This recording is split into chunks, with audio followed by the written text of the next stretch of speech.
Hi, everybody. It is October 19, 2017. Baby boomers, do you remember this? Dum dum, diddle dum dum, diddle dum dum, diddle dum dum. There was a turtle by the name of Bert, and Bert the turtle was very alert. When danger threatened him, he never got hurt. He knew just what to do. He'd duck and cover, duck and cover. He did what we all must learn to do. You and you and you and you duck and cover. Be sure and remember what Bert the Turtle just did, friends, because every one of us must remember to do the same thing.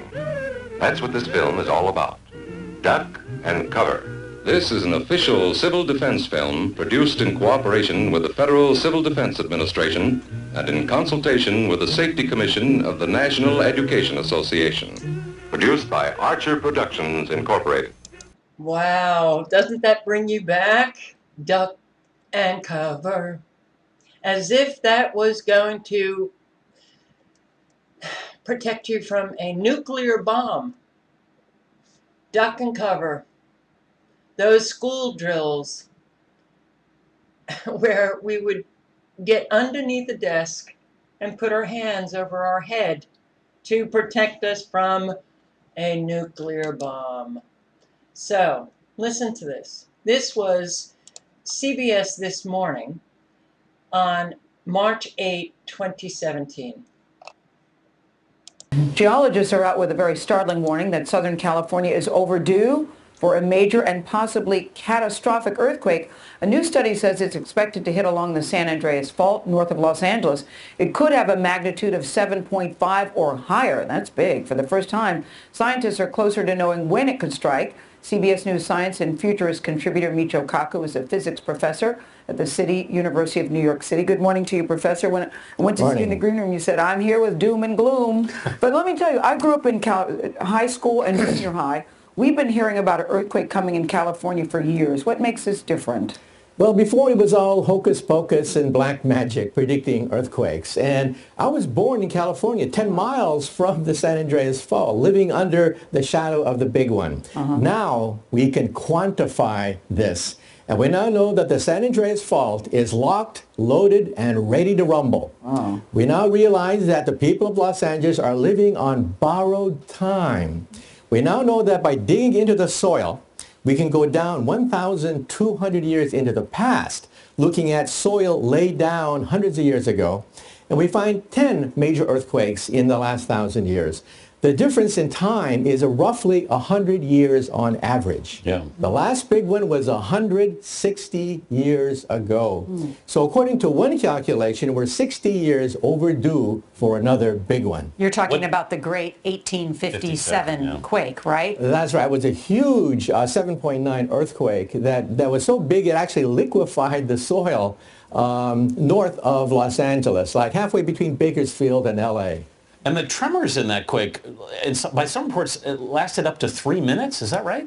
Yeah, so we're not talking about just a few seconds, like maybe in a Northridge type earthquake. We're talking about an earthquake that lasts for minutes. And also the U.S. Geologic Survey did an estimate of property damage. What could happen if the 1857 earthquake happens today? The numbers are frightening. $200 billion in property damage. That's billion with a B. 50,000 people injured. 5 major skyscrapers toppled because of a gigantic earthquake, 7.8 in this study. Well, you're not sweetness and light this morning with the information you're giving, but it is important. So if people who live in that area, what would you recommend them to do other than freak out? First of all, don't panic, because the next big earthquake could happen decades from now. That's counterintuitive, Professor. We don't. Did you hear that? The next big earthquake could happen decades from now. So, experts say that an earthquake in California is inevitable, but they don't know when this is going to occur. Considering what we have been living with these sick, psychopathic, elitist nut jobs who are bringing in a lot of weather events with their technology, man-made hurricanes, flooding out, over 1 million homes in Houston, the fires in California, deliberate. Much evidence now is being provided that directed energy weapons were used. We have no telling what they could do. And they don't care too much about life. So, could they induce an earthquake? Absolutely.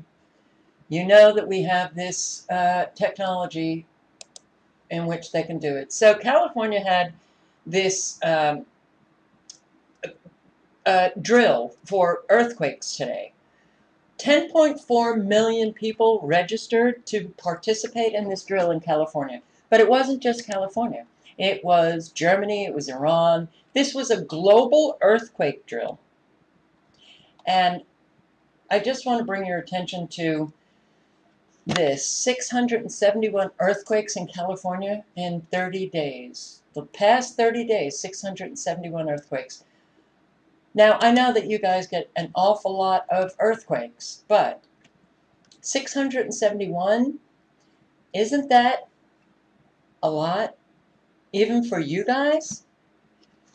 This is a list of all of the earthquakes, and the earthquakes that are in red are 3 and over. You've had Greenfield, Mammoth Lakes, the geysers, I know you had one. That was 3.2, I believe. Julian, California, which I believe is in San Diego, 3.4. I do think that you need to really pay attention to what's happening with these earthquakes. So this statewide earthquake drill set for 10:19 a.m. It went on today. The BART train participated, and it slowed down. And everybody at 10:19 a.m. was to duck and cover, and hold on. Get underneath a table, put your hands over your head, and hold on. That was the drill. Alrighty then. I do want to bring your attention to Dutchsinse. For all of you who don't know who Dutchsinse is, I think that you need to subscribe to his channel and pay attention to his earthquake videos, because Dutchsinse has been pretty much right on the money in predicting a lot of the weather events when he was doing weather. I think he's now just focusing on earthquakes, but tornadoes back in 2011, he was able to predict where they were going to occur. Well, now he has been able to predict earthquakes. So this is really an important channel to subscribe to. And I will link below to his channel. But today, he actually simulated the earthquake drill for everyone. I'll play just a few minutes of it. At you in an earthquake that you should secure in place now. The shaking has stopped and the drill is now over.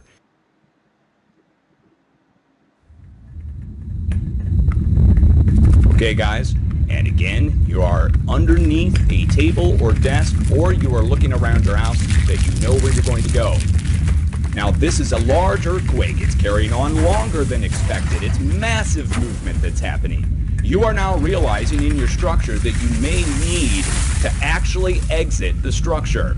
And in this case, you are quickly but calmly making your way towards your exit plan of your current structure. Whether you're at work, whether you're at business, whether you're at home, you are now making your way either towards the door, and you are inspecting the area on the way out to make sure that there's nothing that could fall in the way of you trying to make your way out of the building. Again, it's a very large earthquake. It's a 9.0 that's happening on the West Coast, and you are still shaking. It's going on for over a minute and a half. carrying on, you're hearing cracking in the walls, you're feeling plaster fall on the table on top of you. You're assessing whether or not you need to exit the building.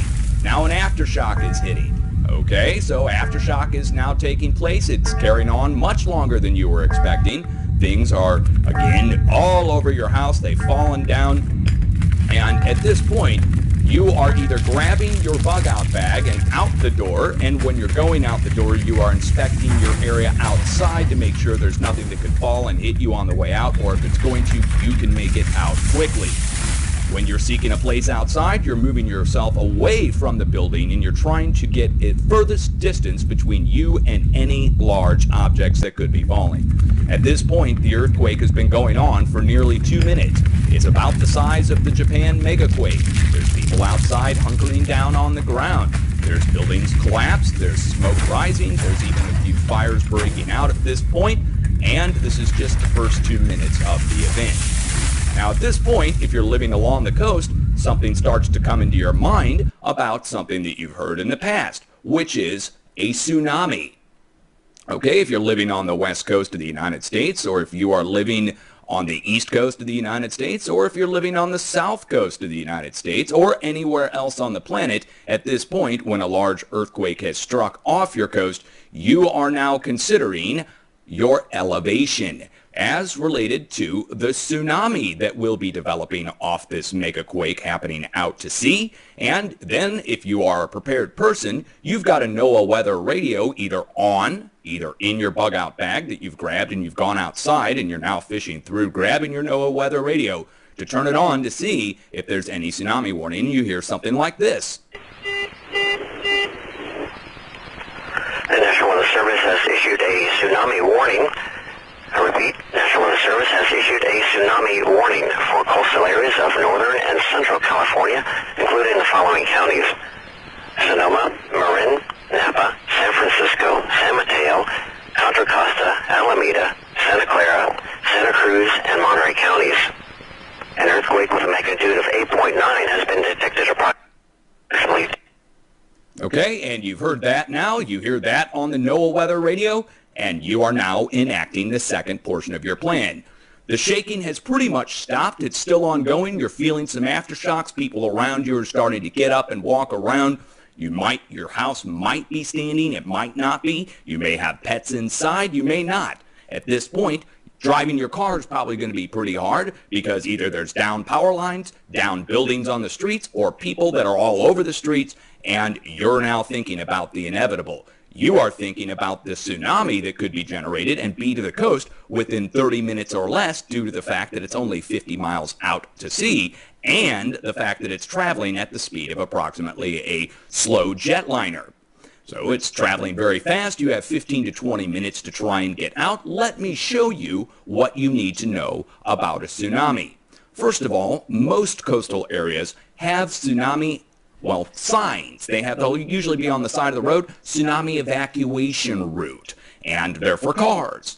Well, unfortunately, if you are here and it's struck off the coast of Oregon and it's coming down to the coast of California, anywhere along in here, let me show you what you need to do. You need to know ahead of time what your elevation is. Now, I'm going to turn off all my place marks and show you how to do this very easily. You can download a copy of Google Earth, and you need to do this ahead of time. You can't do this when the earthquake is struck. You're not going to be getting any computer alerts because either your power is going to be out, or your computer is going to be on the floor, or the internet's going to be out from downed, communication lines, severed connections in the ground. So you're going to need to know a few things, and now I can turn off this feed, by the way, and we can get that out of here. Okay. You'll hear it ding one more time. I apologize about that.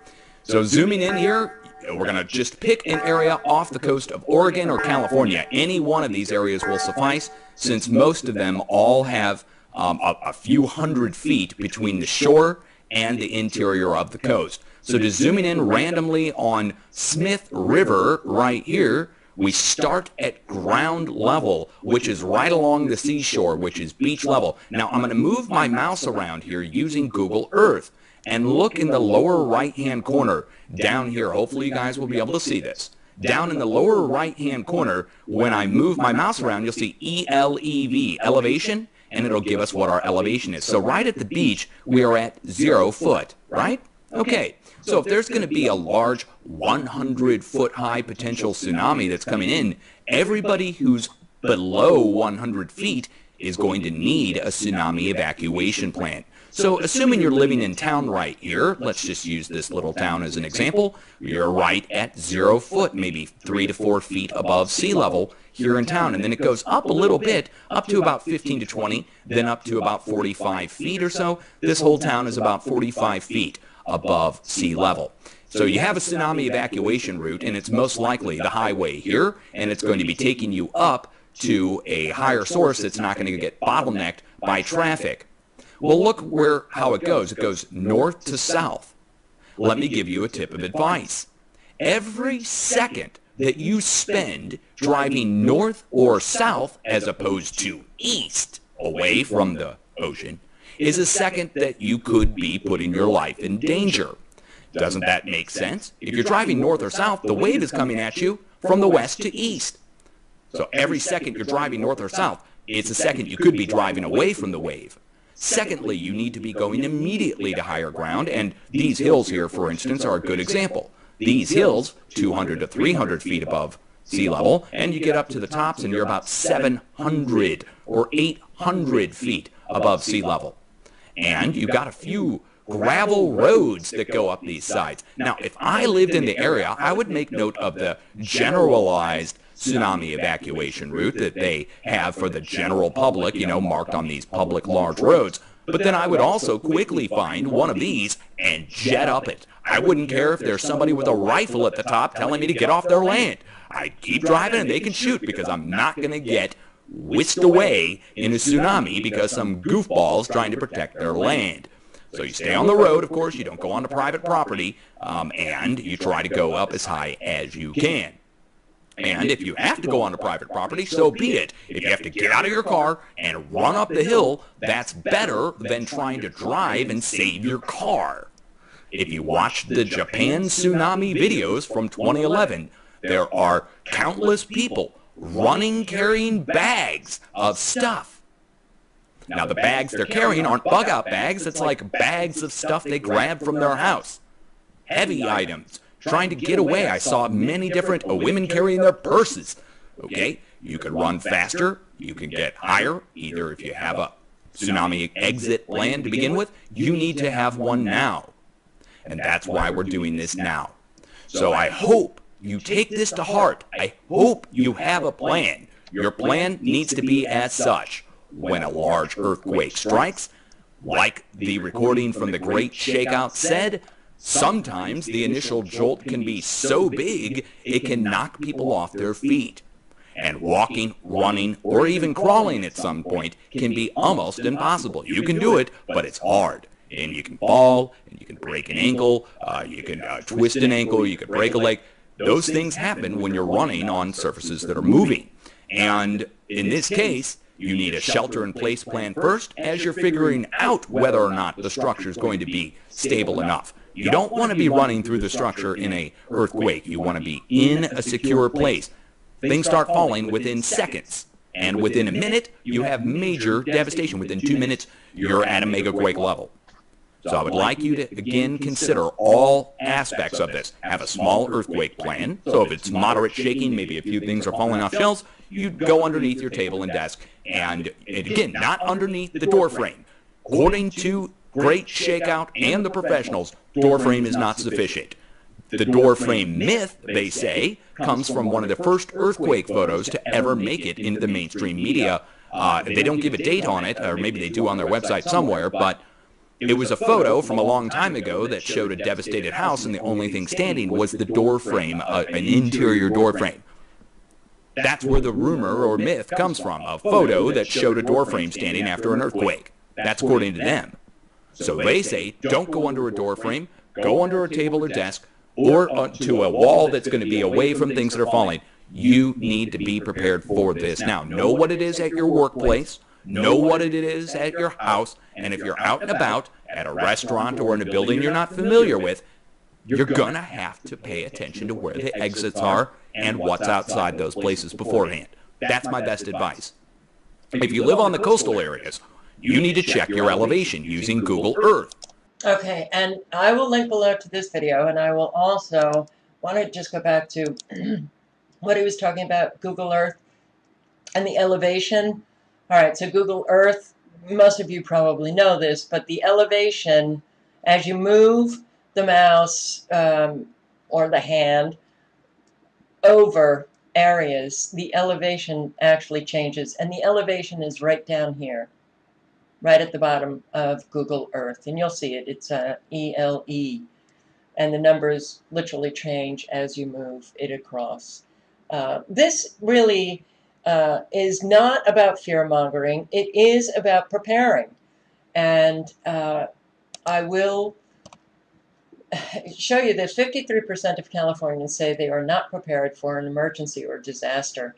And these polls, all right, well, I would say that there are an awful lot of people who are not prepared for any kind of emergency or any kind of disaster, whether they live in California or any other state.